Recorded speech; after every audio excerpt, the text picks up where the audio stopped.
Hello everyone, welcome to my YouTube channel MedLearn.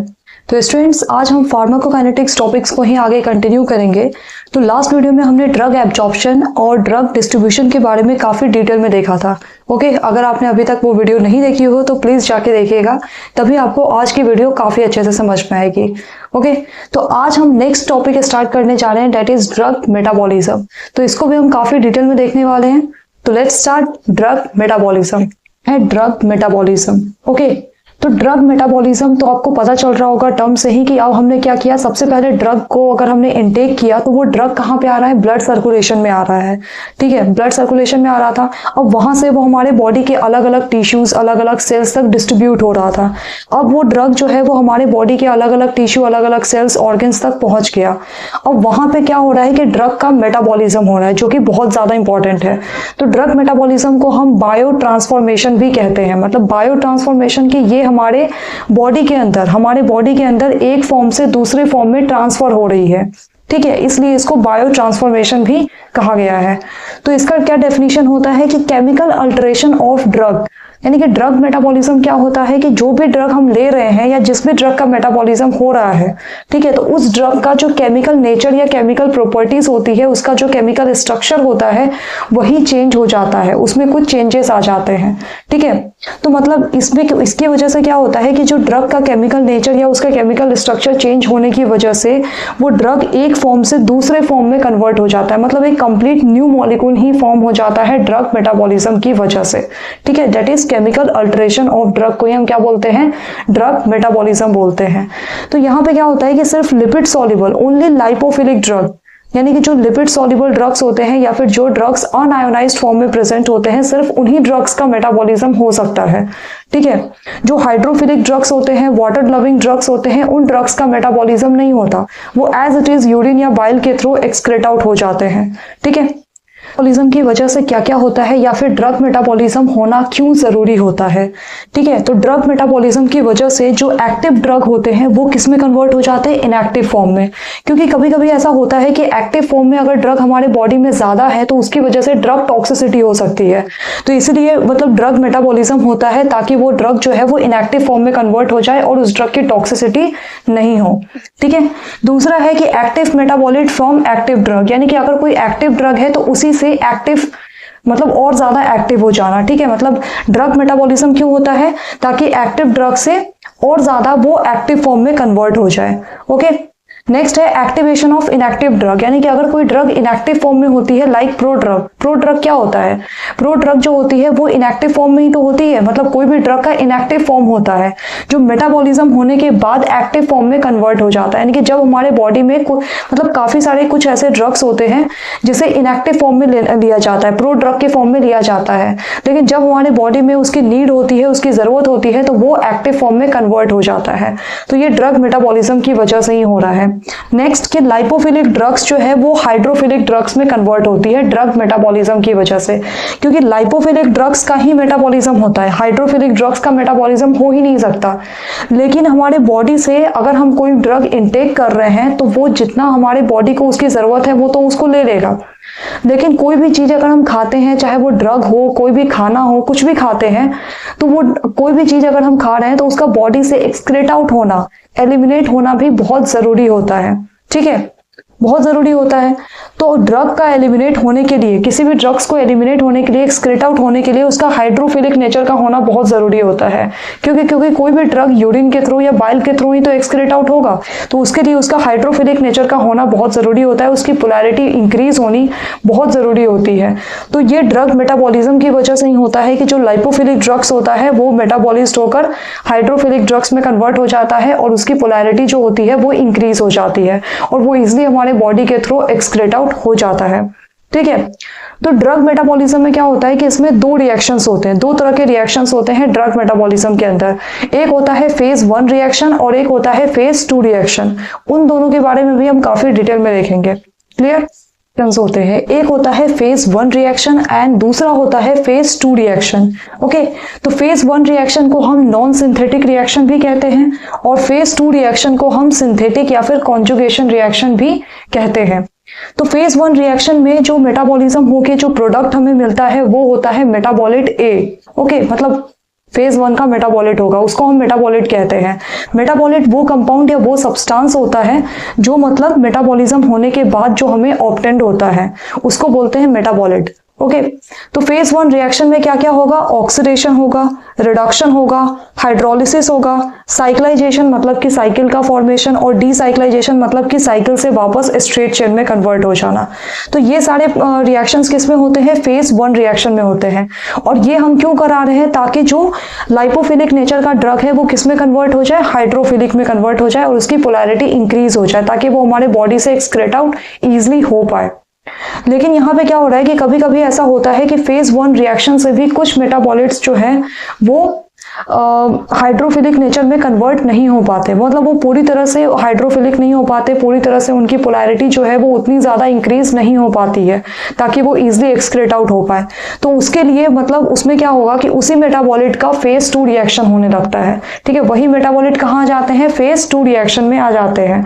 तो phase 2 reaction में क्या होता है कि फेज 1 के ही जो मेटाबॉलिट जो लाइपोफिलिक नेचर के रह जाते हैं, जिनकी पोलैरिटी उतनी ज्यादा इंक्रीज नहीं हो पाती है, तो वैसे फेज 1 के मेटाबॉलिट जो होते हैं वो किसी एंडोजिनस सबस्ट्रेट के साथ जाके कॉन्जुगेट कर लेते हैं। एंडोजिनस सबस्ट्रेट लाइक मिथाइलेशन, कोई methyl group, acetyl group, glucuronide conjugation, sulphate conjugation, तो ये सारे सबस्ट्रेट के साथ ये जाके क्या कर लेता है? कॉन्जुगेट कर लेता है, और कॉन्जुगेट करके एक पोलर कंपाउंड में कन्वर्ट हो जाता है, जिसकी वजह से उसकी पोलैरिटी भी इंक्रीज हो जाएगी और वो हमारे बॉडी से यूरिन या बाइल के थ्रू इजीली एक्सक्रेट आउट हो जाएगा।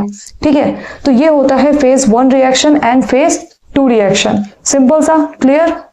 ड्रग मेटाबॉलिज्म में क्या होता है कि कोई भी मॉलिक्यूल है, कोई भी ड्रग मॉलिक्यूल है, मान लो एस्पिरिन ही है, ठीक है, तो जब उस ड्रग का मेटाबॉलिज्म होता है किसी भी एंजाइम्स के प्रेजेंस में, कोई भी एंजाइम्स की वजह से अगर उस ड्रग का मेटाबॉलिज्म होता है तो उसमें कोई नया ग्रुप आकर जुड़ जाता है, तो उस ड्रग का जो केमिकल नेचर, उसकी केमिकल जो स्ट्रक्चर होती है वो पूरी तरह से चेंज हो जाती है, उसमें मतलब ट्रांसफॉर्मेशन हो जाता है, वो एक फॉर्म से दूसरे फॉर्म में ट्रांसफर हो जाता है ताकि उसका हाइड्रोफिलिक नेचर बढ़ सके और उसकी पोलैरिटी इंक्रीज हो सके। ठीक है, तो मान लेते हैं सपोज डैट यहाँ पे एक एग्जाम्पल है कि हमने एस्पिरिन लिया। ठीक है, तो एस्पिरिन का कुछ ऐसा स्ट्रक्चर होता है। ओके, जब इस एस्पिरिन का मेटाबॉलिज्म होगा with the help of cytochrome P450 enzymes की वजह से, तो ये एस्पिरिन जो है अब इसको क्या करना है कि हमें इसकी पोलैरिटी को इंक्रीज करना है, इसको हाइड्रोफिलिक नेचर में बनाना है।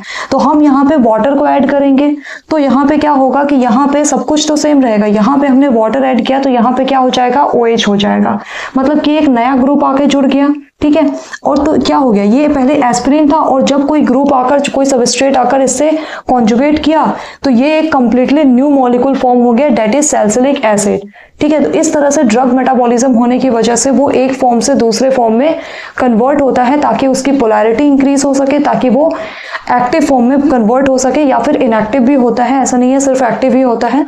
मतलब मेन हमारा यहाँ पे फंडा क्या है कि ड्रग मेटाबॉलिज्म की वजह से क्या होता है कि मतलब वो एक फॉर्म से दूसरे फॉर्म में कन्वर्ट हो रहा है, कोई उसके साथ कोई दूसरा सबस्ट्रेट आके कॉन्जुगेट हो रहा है उसकी वजह से। ठीक है, तो ये है हमारा ड्रग मेटाबॉलिज्म। अब जिन एंजाइम्स की वजह से ड्रग मेटाबॉलिज्म होता है उसे हम ड्रग मेटाबॉलिजिंग एंजाइम्स कहते हैं। तो अब हम उन एंजाइम्स के बारे में भी थोड़ा देख लेते हैं। ठीक है, एंजाइम्स ड्रग मेटाबॉलिज्म में हेल्प करते हैं, उसको हम बोलते हैं ड्रग मेटाबॉलिजिंग एंजाइम्स। ठीक है, और ये एंजाइम्स दो तरह के होते हैं, एक होता है माइक्रोसोमल एंजाइम्स और दूसरा होता है नॉन माइक्रोसोमल एंजाइम्स। तो जो माइक्रोसोमल एंजाइम्स होते हैं यही ज्यादा इंपॉर्टेंट होते हैं। ठीक है, क्योंकि मोस्ट ऑफ द मेटाबॉलिज्म जो है वो कौन करता है? माइक्रोसोमल एंजाइम्स ही करते हैं। तो माइक्रोसोमल एंजाइम्स कहाँ प्रेजेंट होता है? हमारे लिवर में, किडनी में और लंग्स में, और स्मूथ एंडोप्लाज्मिक रेटिकुलम के ऊपर ये प्रेजेंट होता है। और जो नॉन माइक्रोसोमल एंजाइम्स है ये प्रेजेंट होता है कहाँ पे? हमारे लिवर सेल्स के साइटोप्लाज्म और माइटोकॉन्ड्रिया के अंदर और प्लाज्मा के अंदर ये प्रेजेंट होता है। ओके, नेक्स्ट जो माइक्रोसोमल एंजाइम्स में कौन कौन से एंजाइम्स आते हैं? साइटोक्रोम P450 हो गया, epoxide hydrolase enzyme, monooxygenase enzyme, तो ये सारे माइक्रोसोमल एंजाइम्स होते हैं। ओके, और ये most of the phase 1 reaction, यानी कि फेज 1 के जितने भी रिएक्शंस होते हैं वो सारा कौन कराता है? माइक्रोसोमल एंजाइम्स ही कराते हैं। ठीक है, और फेज 2 का एक है ग्लूकोरोनाइड कॉन्जुगेशन। तो फेज 2 में सिर्फ ये वाला रिएक्शन और फेज 1 के सारे रिएक्शन जो है वो कौन कराता है? फेज 1 के सारे रिएक्शन कौन कराएगा? माइक्रोसोमल एंजाइम्स कराते हैं, इसलिए मोस्ट ऑफ द ड्रग का मेटाबॉलिज्म कौन करा रहा है? Microsomal enzymes. जो नॉन माइक्रोसोमल एंजाइम्स होते हैं उसमें आता है एस्टरेस, अमाइडेस, फ्लेवोप्रोटीन, ऑक्सीडेस। एंड ये क्या करते हैं? जितने भी फेज 2 रिएक्शंस होते हैं एक्सेप्ट ग्लूकोरोनाइड कॉन्जुगेशन, क्योंकि वो कौन करा रहा था? Microsomal enzymes. तो इसको छोड़कर फेज 2 के सारे रिएक्शन कौन करा रहा है? Non microsomal enzymes. ठीक है, तो इन्हीं एंजाइम्स की वजह से किसी भी ड्रग का मेटाबॉलिज्म होता है। ये मतलब ड्रग के मेटाबॉलिज्म में ये एंजाइम्स काफी इंपॉर्टेंट रोल प्ले कर रहे होते हैं। ओके, तो ड्रग मेटाबॉलिज्म से जुड़े कुछ इंपॉर्टेंट टर्म्स भी हैं, वो भी हम देखते हैं। जैसे एक आता है एंजाइम इंडक्शन और एक होता है एंजाइम इनिबिशन। तो इस पे भी काफी सारे क्वेश्चन पूछे जाते हैं और वाइवा वगैरह में भी ये काफी ज्यादा पूछा जाता है, तो ये भी इंपॉर्टेंट है। तो स्टूडेंट्स, हमारा सबसे पहला टर्म है एंजाइम इंडक्शन। ठीक है, ये ड्रग मेटाबॉलिज्म में ही आता है, एंजाइम इंडक्शन। तो एंजाइम इंडक्शन क्या होता है कि देखो, repeated administration of drugs increases the synthesis of microsomal enzymes. तो जैसे कि मैंने आप लोगों को बताया कि जो माइक्रोसोमल एंजाइम्स होते हैं, तो ड्रग का ज्यादातर मेटाबॉलिज्म कौन कराता है? माइक्रोसोमल एंजाइम्स कराते हैं। मतलब माइक्रोसोमल एंजाइम्स ही एक तरह से इंपॉर्टेंट होते हैं ड्रग मेटाबॉलिज्म के लिए। ओके, तो अगर कोई भी ड्रग अगर हम किसी पेशेंट को कोई भी ड्रग अगर बार बार ले रहा है, अगर कोई पर्सन कोई पेशेंट अगर कोई ड्रग को बार बार ले रहा है, लगातार लिए जा रहा है, तो उसकी वजह से मतलब क्या हो जाता है कि जो माइक्रोसोमल एंजाइम्स होते हैं जो ड्रग मेटाबॉलिज्म के लिए रिस्पॉन्सिबल है, तो इस एंजाइम्स का सिंथेसिस जो है वो इंक्रीज हो जाता है। मतलब कुछ ड्रग्स ऐसे होते हैं जिनके बार बार लेने की वजह से माइक्रोसोमल एंजाइम्स का सिंथेसिस जो है वो इंड्यूस हो जाता है, इंक्रीज हो जाता है। ठीक है, तो इसी को हम एंजाइम इंडक्शन कहते हैं। एंजाइम इंडक्शन मतलब कि एंजाइम का इंड्यूस होना, एंजाइम का सिंथेसिस इंक्रीज होना, इसी को बोलते हैं एंजाइम इंडक्शन। ठीक है, और जो ड्रग इसके लिए रिस्पॉन्सिबल होता है उसको एंजाइम इंड्यूसर्स बोलते हैं।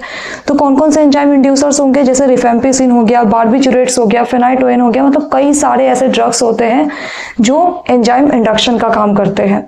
ओके, और एंजाइम इंडक्शन की वजह से होता क्या है? मतलब इसका कुछ क्लिनिकल इंपॉर्टेंस भी तो होगा, क्लिनिकली इसका कुछ इंपॉर्टेंस होगा। तो क्लिनिकल इंपॉर्टेंस क्या होता है कि एंजाइम की इंडक्शन की वजह से जो ड्रग का मेटाबॉलिज्म है वो काफी फास्ट हो जाता है। क्योंकि एंजाइम इंडक्शन की वजह से क्या हो रहा है कि माइक्रोसोमल एंजाइम्स का सिंथेसिस बढ़ रहा है, और माइक्रोसोमल एंजाइम्स जो है वो ड्रग मेटाबॉलिज्म के लिए मेनली रिस्पॉन्सिबल होती है। तो अगर इस एंजाइम का सिंथेसिस ज्यादा होगा तो ड्रग का मेटाबॉलिज्म भी तो ज्यादा होगा और बहुत फास्ट हो जाएगा। तो इसकी वजह से ड्रग का मेटाबॉलिज्म काफी फास्ट हो जाता है। ओके, नेक्स्ट कि डेवलपमेंट ऑफ ड्रग टॉलरेंस, यानी कि कभी कभी ऐसा होता है कि जब जरूरत होती है तो बॉडी को कहना नहीं पड़ता, अपने आप कभी कभी ऐसा होता है कि एंजाइम जो है वो ऑटो इंडक्शन हो जाता है, मतलब ऑटोमेटिकली उसका इंडक्शन हो जाता है, ऑटोमेटिकली वो माइक्रोसोमल एंजाइम्स के सिंथेसिस को बढ़ा देती है। तो ऐसे सिचुएशन में क्या हो जाता है कि ड्रग टॉलरेंस डेवलप हो जाता है। अब ड्रग टॉलरेंस क्या है? ठीक है, ड्रग टॉलरेंस क्या होती है? तो ड्रग टॉलरेंस में क्या होता है कि अगर कोई ड्रग आप बार बार लिए जा रहे हो, लगातार आप उस ड्रग को बार बार लिए जा रहे हो, तो आपका जो बॉडी है वो उस ड्रग के उतने डोज के लिए अडेप्ट हो चुका है।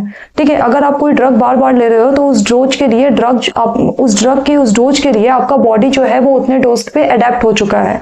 मतलब कि अगर आप बार बार वो ड्रग ले रहे हो तो उस उतने डोज लेने पे वो आपको उससे कोई बहुत ज्यादा फायदा नहीं होता है।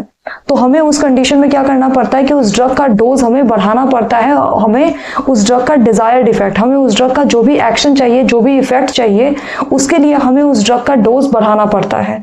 ठीक है, तो ऐसे कंडीशन डेवलप हो जाते हैं एंजाइम इंडक्शन की वजह से। नेक्स्ट कि एंजाइम इंडक्शन की वजह से ड्रग की टॉक्सिसिटी भी हो जाती है। क्यों? क्योंकि ये ड्रग मेटाबॉलिज्म को बढ़ा रहा है, ड्रग मेटाबॉलिज्म को फास्ट कर रहा है। और ड्रग मेटाबॉलिज्म में क्या होता है कि सिर्फ मतलब एक्टिव जो ड्रग है वो एक्टिव फॉर्म से इनएक्टिव में ही तो कन्वर्ट नहीं होता, वो इनएक्टिव से एक्टिव में भी तो कन्वर्ट होता है, या फिर एक्टिव से और ज्यादा एक्टिव हो जाता है। तो अगर वो ड्रग एक्टिव से और ज्यादा एक्टिव हो जाएगा या फिर इनएक्टिव फॉर्म से एक्टिव में अगर कन्वर्ट होने लगेगा ज्यादा से ज्यादा अमाउंट में, तो उसकी वजह से हमारे बॉडी में उस ड्रग की टॉक्सिसिटी भी हो सकती है, ज्यादा हो रहा है। लेकिन एंजाइम इंडक्शन में क्या होता है कि इसमें कुछ ड्रग्स के लेने की वजह से जो माइक्रोसोमल एंजाइम्स का सिंथेसिस है वो इनहिबिट हो जा रहा है। ठीक है, वो रुक जा रहा है, वो ब्लॉक हो जा रहा है, जिसकी वजह से माइक्रोसोमल एंजाइम्स का सिंथेसिस प्रॉपर तरीके से नहीं हो पाएगा। तो अगर वो प्रॉपर नहीं हो पाएगा तो ड्रग का मेटाबॉलिज्म भी प्रॉपर नहीं हो पाएगा। ठीक है, ड्रग का मेटाबॉलिज्म भी काफी स्लो हो जाएगा, काफी कम होगा। तो उसकी वजह से क्या होगा, ड्रग अगर इनएक्टिव फॉर्म में है तो वो एक्टिव फॉर्म में कन्वर्ट नहीं हो पाएगा, अगर एक्टिव है तो वो इनएक्टिव फॉर्म में कन्वर्ट नहीं हो पाएगा, या फिर ड्रग अगर लाइपोफिलिक नेचर का है तो वो हाइड्रोफिलिक नेचर में कन्वर्ट नहीं हो पाएगा, है ना। तो इसकी वजह से क्या होगा कि मतलब फिर वो ड्रग हमारे बॉडी से इजीली एलिमिनेट भी नहीं होगा, एक्सक्रेट आउट भी नहीं हो पाएगा। तो काफी सारी प्रॉब्लम उसकी वजह से भी हो सकती है, उसकी वजह से भी ड्रग टॉक्सिसिटी हो सकती है, ठीक है। तो this is all about enzyme induction and enzyme inhibition. अब कुछ फैक्टर्स होते हैं जो ड्रग मेटाबॉलिज्म को अफेक्ट करते हैं, क्योंकि हर प्रोसेस को अफेक्ट करने के लिए कुछ ना कुछ फैक्टर्स हमने देखा, तो यहाँ पर भी कुछ फैक्टर्स होते हैं, बहुत ज्यादा नहीं, थोड़े बहुत कुछ फैक्टर्स होते हैं, जैसे कि एज फैक्टर, ठीक है। मतलब जो न्यूली बॉर्न बेबीज होते हैं या फिर जो ओल्ड पीपल होते हैं, तो उनमें क्या होता है कि वो बहुत ज्यादा ड्रग्स का मेटाबॉलिज्म नहीं कर पाते, ठीक है। वो बहुत ज्यादा मतलब एडल्ट के कंपेयर वो उतना ज्यादा ड्रग्स का मेटाबॉलिज्म नहीं कर पाते हैं, उस हद तक ड्रग का मेटाबॉलिज्म नहीं कर पाते हैं। एक होता है न्यूट्रिशन, डाइट, यानी कि डाइट भी बहुत इंपॉर्टेंट है ड्रग मेटाबॉलिज्म के लिए। अगर आपका डाइट सही नहीं होगा तो आपका ड्रग का मेटाबॉलिज्म भी सही से नहीं हो पाएगा, ओके। नेक्स्ट आता है कि अगर किसी पेशेंट को लीवर में कोई इन्फेक्शन है, लीवर का कोई डिजीज है, तो उसकी वजह से, क्योंकि हमारे बॉडी में जो ड्रग का मेटाबॉलिज्म हो रहा है वो मेनली कहाँ पे हो रहा है, लीवर में हो रहा है, ठीक है। और भी अदर साइट्स है जैसे किडनी, इंटेस्टाइन, प्लाज्मा, यहाँ पर भी ड्रग का मेटाबॉलिज्म हो रहा है, लेकिन मेनली जो ड्रग का मेटाबॉलिज्म हो रहा है वो लीवर में हो रहा है, ठीक है। मतलब मेनली जो ड्रग का मेटाबॉलिज्म हो रहा है वो कहाँ हो रहा है, लीवर में हो रहा है। तो लीवर, अगर किसी को पेशेंट को लीवर का कोई डिजीज है, लीवर का कोई इन्फेक्शन है, तो वैसे कंडीशन में उस पेशेंट में क्या होगा कि ड्रग का मेटाबॉलिज्म जो है वो सही से नहीं हो पाएगा। तो ये सारे कुछ फैक्टर्स होते हैं जिस पे ड्रग मेटाबॉलिज्म जो है वो डिपेंड करती है। तो this is all about drug metabolism. अब हम हमारा लास्ट प्रोसेस देखते हैं, दैट इज ड्रग एक्सक्रीशन, ठीक है। तो ड्रग एक्सक्रीशन में क्या होता है कि removal of drug from the body, यानी कि बॉडी से जो ड्रग्स का पास आउट होता है, बॉडी से जो ड्रग्स का रिमूवल हो रहा है, रिमूव हो रहा है जो ड्रग हमारे बॉडी से, उसी को बोलते हैं ड्रग एक्सक्रीशन। एक्सक्रीशन टर्म का ही मतलब होता है कि बॉडी से कोई भी चीज अगर पास आउट हो रही है, एलिमिनेट हो रही है, तो उसको हम ड्रग एक्सक्रीशन बोलते हैं, उस टर्म को ही हम एक्सक्रीशन बोलते हैं, ठीक है। तो ड्रग एक्सक्रीशन कहाँ पे हो रही है, उसका मेन साइट क्या होता है, मेन साइट होता है किडनी, यानी कि जो ड्रग एक्सक्रीट हो रही है वो मेनली किसके थ्रू हो रही है, किडनी के थ्रू। और किडनी के थ्रू हो रही है तो वो किसके फॉर्म में होगी, यूरिन के फॉर्म में, ठीक है। यूरिन के फॉर्म में जो ड्रग है वो एक्सक्रीट आउट होगी। और यूरिन जो होता है वो कैसा नेचर का होता है, वाटरी नेचर का।